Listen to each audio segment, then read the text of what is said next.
In homebrewing, you have a lot of different options on the way to make the beer. You have extract, partial mash, all grain. You also have no boil, which might be faster. Today we're going to check out a no boil New England IPA.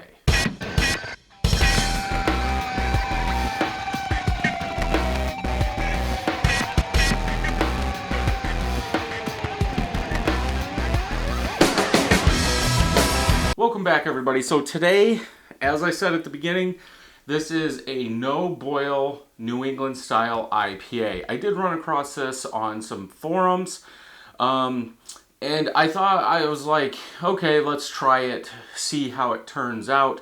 There are some variations. There's a lot of pages. I will put a link to the homebrew forum that I got it from down below. But what is no boil? Well, usually 99.9% of the time, you're gonna use an extract. So in this case, we're using wheat dry extract. It has mostly wheat, but it does have some two-row in it. It's like a combination. And then we're also going to use table sugar. Now you can use a different kind of sugar. This is just what I used. And what I did from the recipe, the original one posted, I believe it was, what I did was I just set Beersmith up to get that. Then when I was brewing it, I added just all the extract. I took a gravity reading to see what it should be, and then I started adding, I used table sugar, and I just dumped in like half a cup, stirred it real well to make sure everything was dissolved, took a gravity reading, kept doing it. The original recipe called, in what I'm showing now, this could be from Beersmith, 1 pound, 12 ounces of dry malt extract. I used 2 pounds. Then it also called for 1 pound of table sugar. I actually had to use a pound and a half, or a cup and a half of table sugar to get it up to the right gravity. The post-boil, or estimated post-boil gravity, was 1070. Now and what I did was I took that post-boil is actually taking it up to 170, so we're killing off some of the stuff, and that's where I took my gravity. So the first time I brought it up to 170, it was low. I added the additional sugar, it was low, so I kept it at 170, added an additional half cup of sugar, and that's when I came out with 175. Again, this is home brewing. It really doesn't matter. That's it. That's all that's in the actual no boil part. So this is a small batch. I started with 2 gallons of water usually, but because you're not boiling, I go for 1.25 gallons going into the carboy. So I actually started with a gallon and a half of water, because there are more hops in this than I have put in my other small batch beers, if you've been following me. So this one, dry hop was 7 days. So once the 24-hour, after you pitch the yeast, 24 hours later is when I added the hops. 0.5 ounces of Citra. Again, this is 1.5 gallons going into the carboy. 0.25 ounces of Amarillo. 0.25 ounces of Azacca. This was brewed on September 27th, and it was bottled on 10/5. It ended up at 8.5 bricks. Now, I do use a refractometer, so I had to do a calculation to get the true ABV, which came in at 8.41. So you could pretty much say this is a double New England IPA. Beersmith wanted 8.6, and I was 8.41, so good enough. Yeah, and that's what the label says, NE IPA 1, because if this turns out well, I will do some more. Now, this is going to cost you more. Obviously, we're going to add a lot more hops. That's what a New England style IPA is, a lot of dry hopping. But also the dry malt extract is more expensive. For a pound of dry malt extract, it was a little over $4, where I can get 10 pounds of 2-row for $11. So I needed 2 pounds of this, so I think it was like $9 for the 2 packs of extract that I had to buy. Then table sugar, that's fairly cheap. So I'm hoping this is good. As I said, this is version 1. I do plan on making a whole bunch of other ones to see how they turn out, if this turns out well. So let's go ahead and open it. This is using the small pearl carbonation tablets. Little hiss on there. Today's the 25th, I believe, 24th. So let's just say three weeks old. Okay, let's go ahead and pour it. See what we get. This is so scary. Carbonation level does not look good. No head. No head.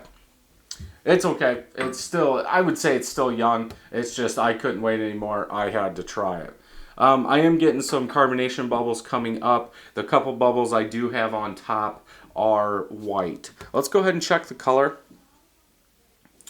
New England style in color, yellow orangish.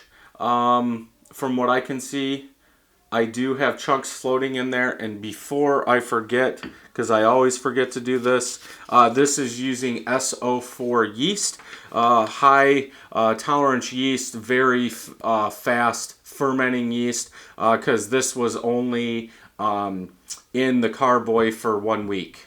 So hopefully it works out well. But yeah, nice color in that.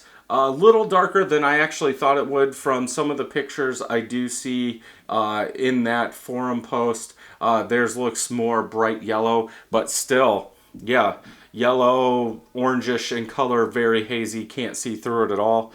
Okay, let's go ahead and get a smell, see what we get.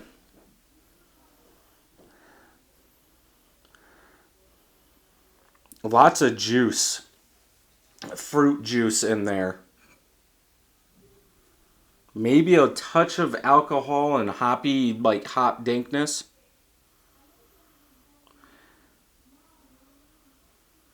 Yeah, juicy fruit is what I pick up the most. I would say generic. I'm not pulling out like a mango or a pineapple. It's just like a generic juicy fruit.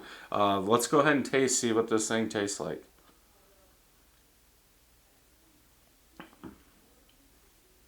Wow, okay.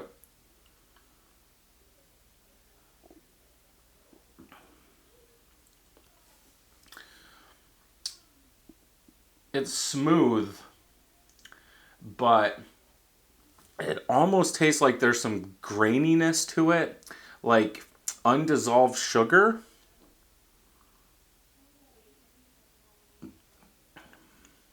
Okay, that one didn't have it, so maybe it was just the stuff floating in there.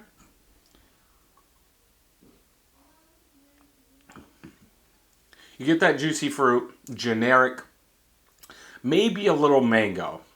Maybe I'm pulling out a little mango, but that juicy fruit is nice going back. It's undercarbed. It's not carbed all the way. A touch of alcohol in the back.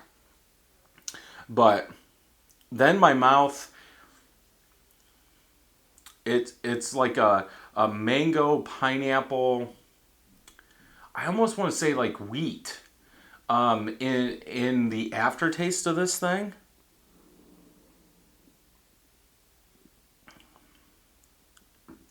The body's weird too. Not thick. I thought it would be a little thicker. But yeah, nice mango, juicy fruit in the taste. Then some mango, pineapple. a touch of wheat. Now, I'm guessing that's from the extract. But yeah, overall, solid.